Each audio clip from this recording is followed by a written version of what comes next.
Hello everyone and welcome to episode 7 of What? The Fluff! So, if anyone's joining us or needs a recap on who we are, I'm Scott from Take Two Yarn. Oh yeah, me. I'm Melanie from Ethel and M, where we're filming right now here in Lancaster, UK. And I'm Ben, also from Take Two Yarn. So, again, Mel is moving away. Just hold it up, please. Look at this. I do not have a problem. I do not have a problem. I do not have a colour palette issue. I think someone's got a bit of a problem with green, but I think we've No, established that already. it's really bad actually, because I realised that I've got these two, which were both on the go at the same time, and I might have another one ready to cast on that is a very Similar shade of green. yeah. That's fine. So yes, I have a problem. Yeah. Never get too much green. No. Well, I'll talk about my current project, which is still ongoing whip of the Granny Stripe blanket.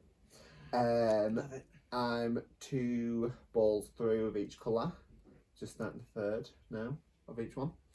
And then I've decided on the border, so I'm going to border it in cream and then use some of the leftovers to do the linen stitch border around it, which I really can't wait to try. I just can't wait to see it. I think it's going to be so effective. I can't. I'm 100% a Granny Stripe convert. I'll never do a Granny Square again. Well, like I said to you, I noticed that I think it was Bella Coco Crochet was doing a Granny Stripe blanket tutorial, and I'm, as we know, just got a brand new nephew and I'm quite excited, and I will be jumping on that bandwagon. I think it's really awesome, and if you stick to 3 colors you can carry the yarn, and you know, I think one of the things when you do a Granny Stripe is you have the pitfall, if you're like, I'm gonna do rainbows, is you're gonna have a lot of ends to weave. Yeah.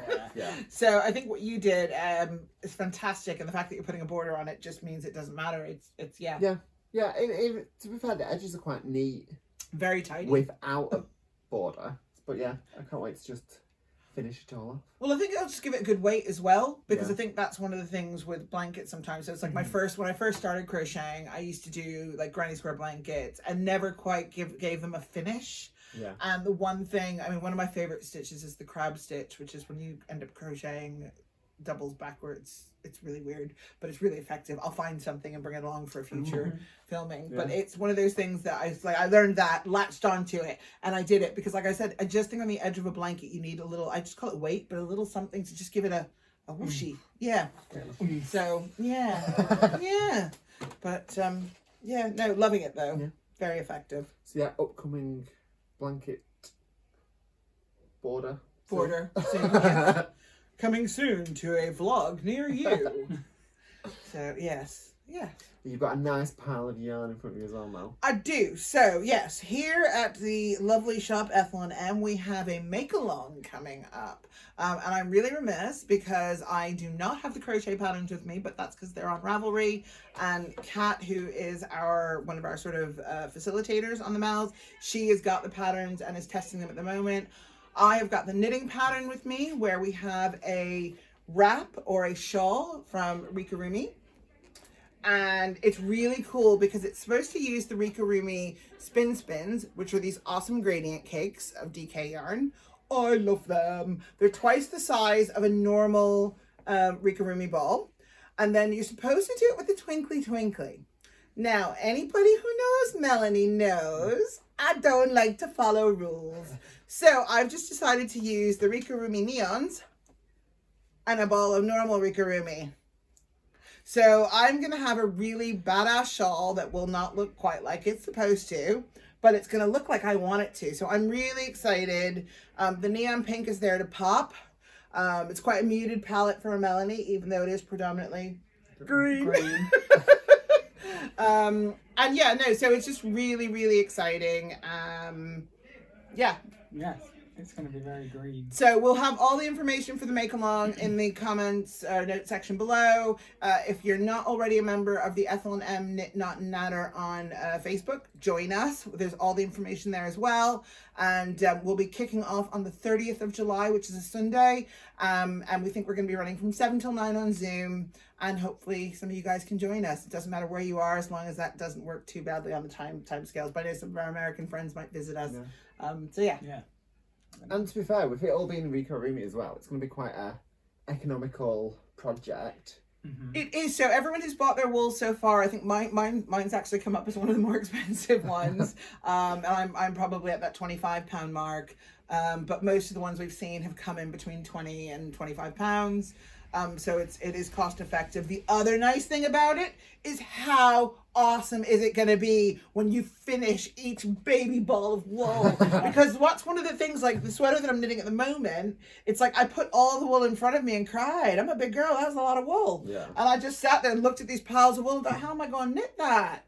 And this is like, one down, two down. So it's a really different approach. So I'm really excited about this, if you couldn't tell. And I'm looking forward to, getting cracking and Yeah, that'd be a good little knit one. Yeah. I must say as well, like what you're saying with the little baby balls is, you measure it in how much you've used. So once you've finished that one, it's like, oh, I've finished something. Yeah. So then, you have that.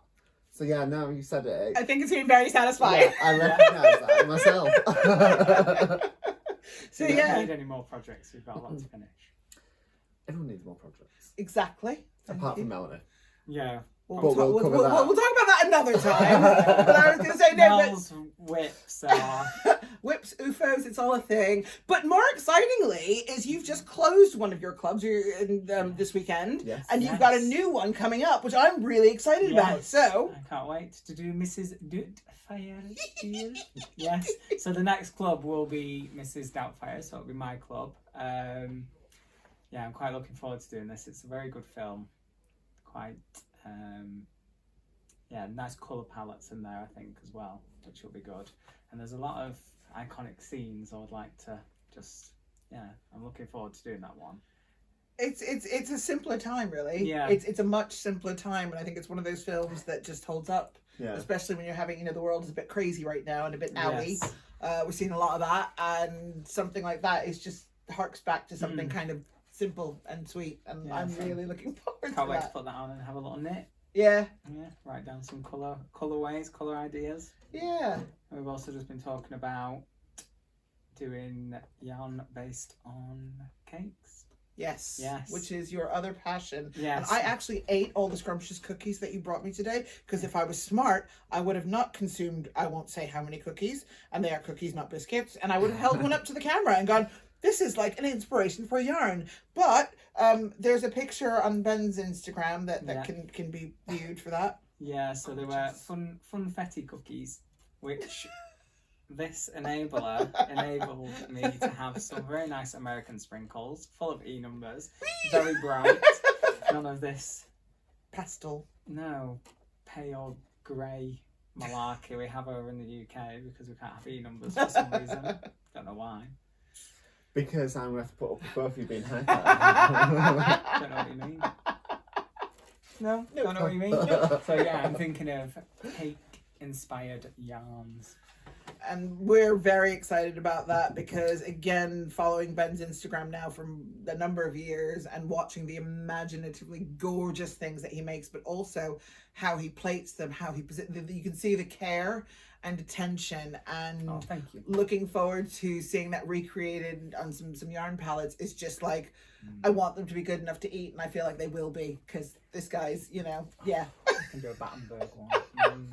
When he actually designs colourway, he's going to have to bake the cake as well to show the cake. Obviously, with the colourway. and then we can just have a cake. So that's going to be lots of cake. Cake fest. Yeah, that's going to be fun. I mean, I don't like cake really, but I kind of do when they're good and homemade. Well, I'll do one inspired by upside down pineapple cake. We all know how much you enjoyed He that. speaks my language.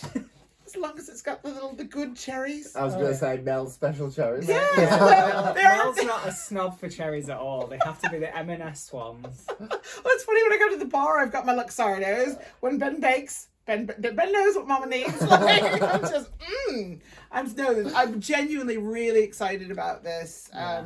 I think I had a bit of a lull, from my baking, and now I've got my spark back. I think it came back last weekend when I made coconut cookies.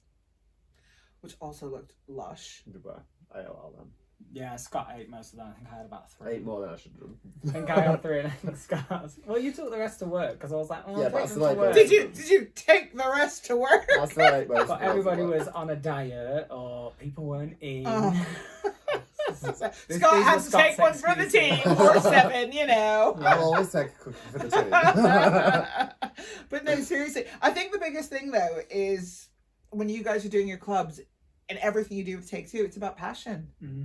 And I think whether it's, you know, film and TV or baking and cheese, they're things that you guys love. Yeah.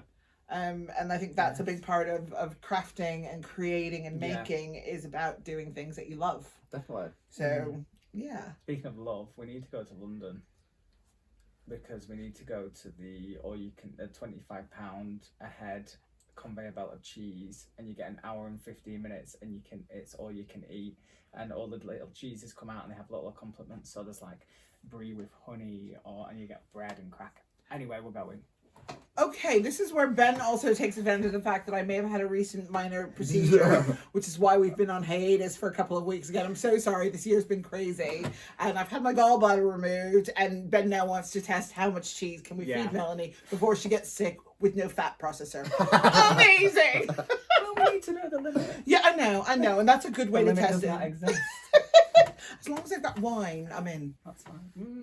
I don't know if they do, but we can They might have wine, but it will be all you can drink wine. just get one of those wine handbags.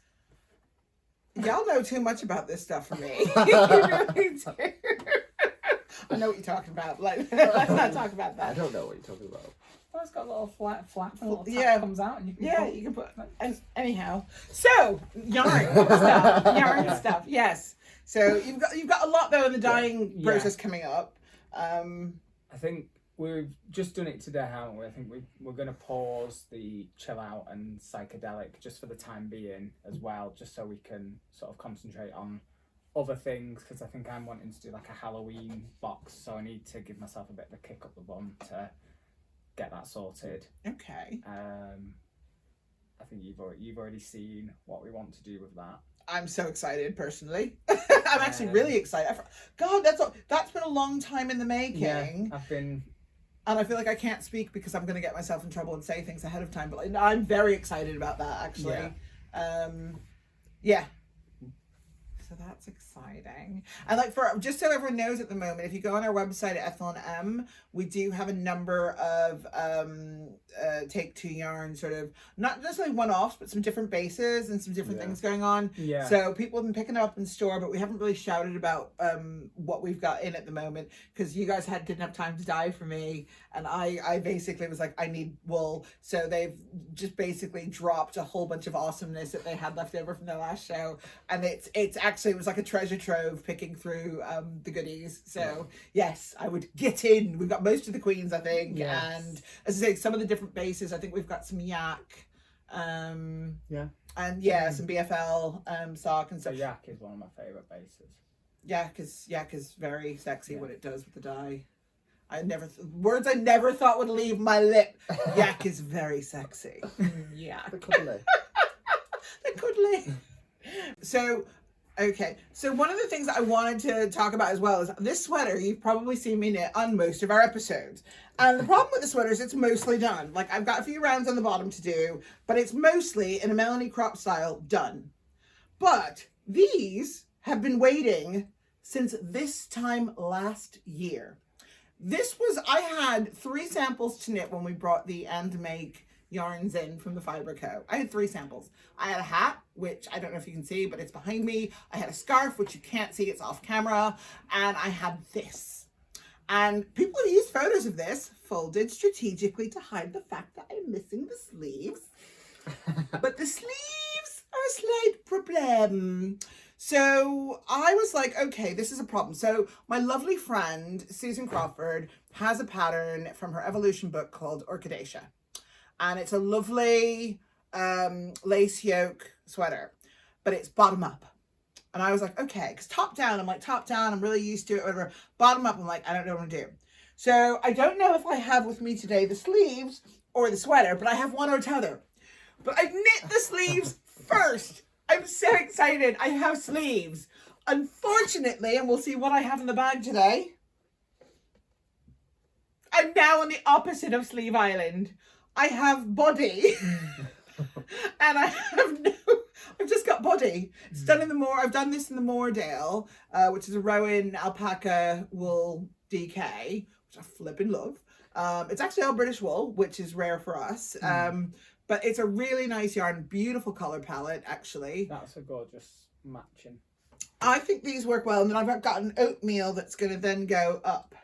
So I'm That'd be quite nice. excited about this. It's not really a Melanie palette, but I thought because of the design, it feels like it's more in line with the design and the wool. So I've melanized the bottom by going stripy and off-pieced, and Susan, luckily, I think, is understanding of my off-piecedness. But it's a really big conundrum because I've got a pair of sleeves flopping about in a different project bag with the rest of my sweater wool. And now I've got a bottom that needs knitting up so I can join them. And it's just something where Sleeve Island is something we all find ourselves in. I saw somebody had posted about 2 at a time sleeves on Instagram or something today. I know that some people can do the 2 at a time things. I think you do 2 at a time socks. Yeah, I've done 2 at a time sleeves before as well. Okay. I get myself all confuzzled, But I think all my yarn gets knotted up and whatever, and it's a scary thing. Small circulars and I'm off. So I think the biggest thing for like food for thought here is it's like Sleeve Island is real. The struggle is real, my peeps. But also, how do you combat it? What do you do? Please tell us in the comments, because I'm just like, I've tried the sleeve first thing. I've tried the sleeves, I'm not even at the bottom, but I'll try the slit. No, I just keep getting caught in this space, and I love my own jumpers because I like the color combos, but I can't help. SOS. Do you know what I think it is? I think it's the same thing that I get when it comes to crocheting amigurumi that have legs. You've done one leg. Why does everything have more than 2 legs? It's that repeating what you've already done. Is you just don't want to do it because it's like, I've done this bit. Why do I have to do it again? I don't have that problem. I don't crochet. but like with sleeves and socks, like Well, I don't have that problem because I don't do socks. You're like, one and done. That's me, Ben. Give me a shawl. Give me a hat. Anything. That's just not socks. But I think like when you do gloves, because the instructions are slightly different, that it feels like it's different. We don't do those either. But when it comes to sleeves and socks, it's the same instructions. So it's like, I've already done this. So it feels like you're just doubling up on work, which is why I think sleeves always will always be an issue with sleeves. But You all just go sleeveless. Well, that's what I did. I don't think I have that with me, but I did that with one of my cardigans is now a waistcoat. Because I just said sleeves, schmeeves. So I think it's one of those things that is something that hits all knitters and crocheters. Whether it's Sleeve Island, Leg Island, it's a thing. The struggle is real. If you've got feedback, let us know. If you've got tips, clues. Tips, please. And if we find any, we'll share them with you. But seriously, this is a thing, and I think that was my biggie for today. My thing with bottom up sleeves is I'm long in the arm. Look, I knit this myself. My other one, so we know what Melanie did a Felix cardigan. The sleeves go to here. Melanie didn't want that to happen, so on the Felix jumper, the sleeves go to here. I haven't quite got the... Yes. But I'll block it out. This hasn't actually been blocked yet. I'll block it. Yeah, it's fine. I'll block that. It's fine. See, they're fine. But yeah, so with bottom up, I really struggled because I was like, what am I going to do? And I even thought, if these don't fit, I'm going to have to pick up and cut. But this is why add. I'm really glad that I'm very fortunate that Susan is a friend of mine and I can go to her, because Susan is an expert knitter who's knit her whole life, who is an expert designer, and I can say I've got them in another bag, so I can go, Susan, here's my body, here's my sleeves, will these fit? And we might even get her along on here when that time comes. I feel like motivated to knit this, and I'll see if I can get her along and we can look at that, because it's a scary prospect, because like you, I mean, I buy men's coats because the sleeves are long enough. If it comes to rain jackets, things like that, it's an issue. So absolutely, getting some tips and techniques on how to make that work is a thing. Yeah, we've probably talked loads now. Yeah, I think we have. Are you guys sick of us yet? It's probably time for another cup of tea. I know I need my mocha. I think it is time. Yeah. Okay. Well, Thank you. yeah. Thanks for Don't joining. forget to like, subscribe, Share. um, He always forgets that one. share. Links for the MCAL Facebook group, things like that will be in the bottom, Yeah. as everything else is. But we've not actually discussed any patterns. We can Orchidacia. We can link the We will Orchidacia. Yeah. link the Orchidacia. Yeah. We'll And link- also this Pearls of Wisdom sweater from the Fibre Co. Yeah, we'll link Um, the club if anybody's interested. Yeah. Yeah, and we can actually Mrs. link Doubtfire. the Bella Coco tutorial on. Yeah. Crochet Wraps. Yeah, there we go. We got lots for you. Even though I didn't follow the Bella Coco. No, tutorial. but I you just don't make follow it. anything, Doesn't- darling. But we love you. Well, Yeah, I let's just leave. don't. I Let's just leave it there. but yeah, no. Thank you very much. No worries. See See you you in a in a couple couple of of weeks. Bye. Bye.